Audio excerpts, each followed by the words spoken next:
Hello, friends. This is Dave Hurwitz, executive editor at ClassicsToday.com, here with the greatest recordings ever. And today we're talking about Bruckner's Symphony No. 8, his grandest, most majestic, some would say most sublime musical composition. Now, some would reserve that for the 7th and others the 9th, but, it's up there. It's one of the biggies. It got a nickname for some reason. I've seen sometimes on some recordings, the Apocalyptic. Where the hell did that come from? I have no clue. It's stupid and ridiculous and certainly has nothing to do with Bruckner or the music, for example. Anyway, the 8th is an incredibly glorious symphony. It exists in two versions. The original version, which has a stupid coda attached to the end of the first movement, and a few other bits that got added back in by a guy named Haas for what was called the Haas edition. The Haas edition is not an avocado. It is Bruckner's 8th. It's also an avocado, but not. That was a different Haas. Anyway, the bottom line is this. The revised version, the Novak edition, is superior in every way.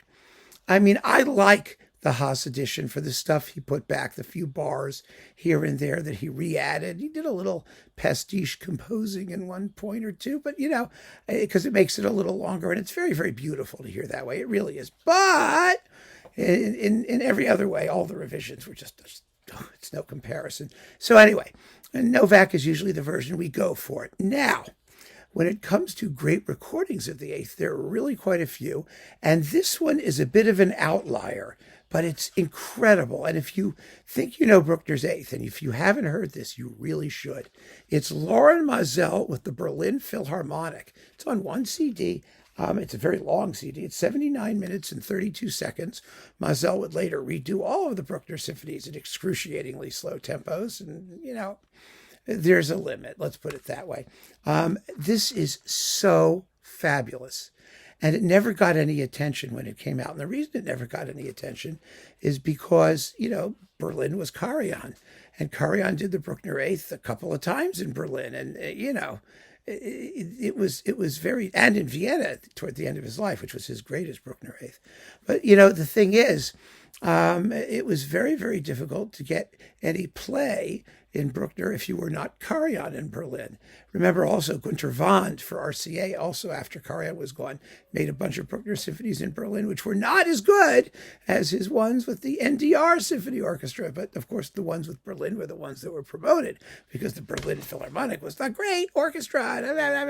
Well, they're not, or they weren't. They were a very great orchestra, don't get me wrong, but not so astonishingly so as to be, an automatic recommendation in Bruckner's music. So anyway, this popped up. Now, it popped up around the same time. Maazel also did a 7th, and that 7th was a total snooze fest.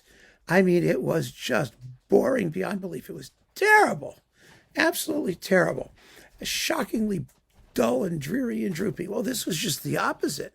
This one is thrilling. It gets everything absolutely right.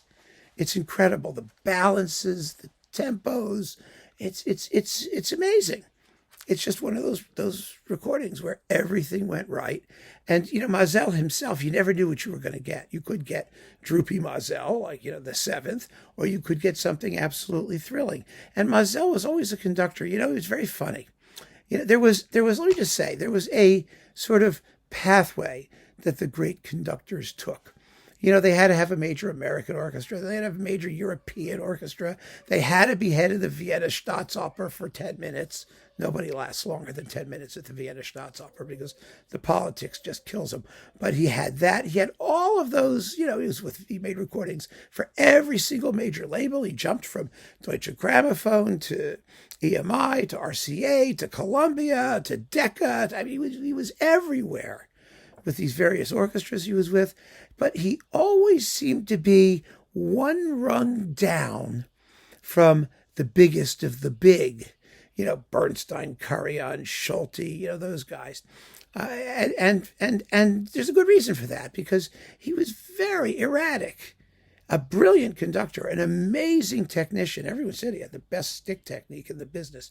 Never missed a cue, a brilliant musical mind, but a strange person.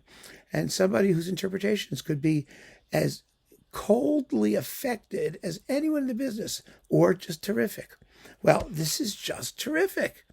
It's really incredible. I mean, the real moment, I think, that shows you just how terrific this is where it matters most, the coda of the finale, which often sounds, well, you've got things that have to happen. When the first big eruption happens, da-da, the horns are low, horns, do, do, do, do, do. They're doing a bit of the tune from the scherzo. And then you've got, and then that, so that builds up, and you've got to hear the horns, and then you've got the next big climax where the trumpet fanfares are going dum ba dum ba da da dum ba da da dum ba da da dum ba da da dum ba da da dum, the timpani underneath going yum ba dum ba dum ba dum ba da, and you got to hear the trumpets building up that fanfare type thing, and you do. Often as not, you don't hear all of them. It's strange things happen in this coda. And then finally, the whole thing comes together, and you've got to have some measure of clarity because Bruckner is combining the themes of all the movements in one giant jumble.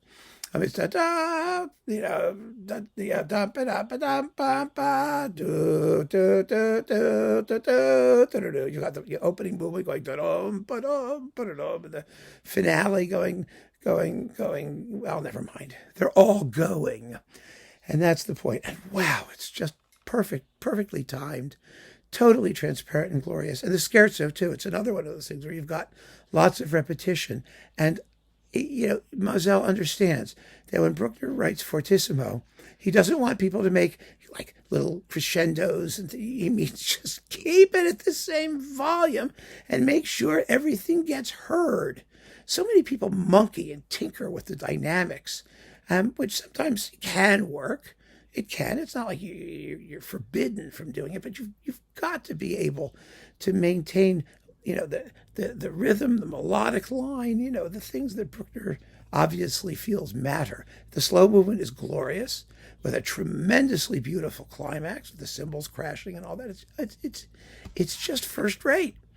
Absolutely. It's as great as his seventh was horrible.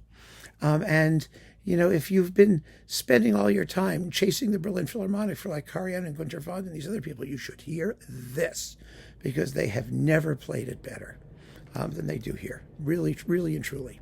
So keep on listening, friends. Thanks for joining me. Take care.